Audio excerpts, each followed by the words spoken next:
Hey everyone, I'm back. My video is going to have to be a part 2 because I kind of shut off the camera. So this is still the lemon balm, and this is filled to the top. We chopped them all up, and now we're just going to put the vodka over the top. It's pretty simple. And then you're going to make sure it fills all the way to the top, and so it doesn't oxidate. You don't want little pieces sticking up all over the place. Shake it every day. I like to keep it on the counter or just in my shop and walk by it and shake it every day. Try to see, this is perfect. This half gallon will fill right to the very top. Make sure you recycle your bottles. Do not throw them in the garbage. And then I will get a lid. Let me grab the lid out here. Make sure you date and mark everything. I do mine on the lids, or get a piece of tape, paper, or anything that you can. Put where you've harvested it, where what you used for vodka, you know, the percentage, the 80 proof, and the date, and all that good stuff. So I like to shake it every day, at least once or twice a day, to give it a little bit of a stir, as I call it. And also, I want to note that when you're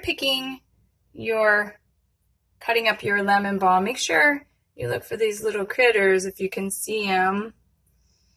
They are on the leaves, so you don't want to be chopping those up and putting them in your tincture. I mean, it does happen, but go through your plants and let them sit out for a little bit so the bugs can fly off. You know, that's just mindful of nature. These guys, I'll just put them back outside. There's 2 of them I found. They're little cocoons. You know, they made their little nest underneath the lemon balm.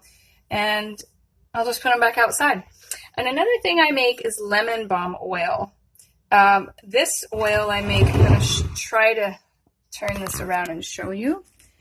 This is the oil that I do. And I do mine, I don't know if you can see it, in a crock pot. So all I do is fill my crock pot up, and I will I put it on low for the day, and then I will turn it off, let it cool off, and strain it in the morning because it's too hot for my hands. And then I'll put it back in the pot, and I do that 3 times. And so it makes a really nice oil to use on your skin. I can tell you that lemon balm oil is antibacterial, antiviral.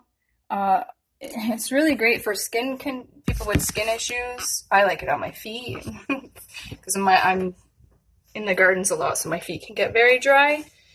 So there's a lot of uses. You could do a Google search. I like the lemon balm tincture. Lemon balm tincture is great for, even they say MRSA. So Epstein-Barr, shingles, flus, colds, raise the immune system.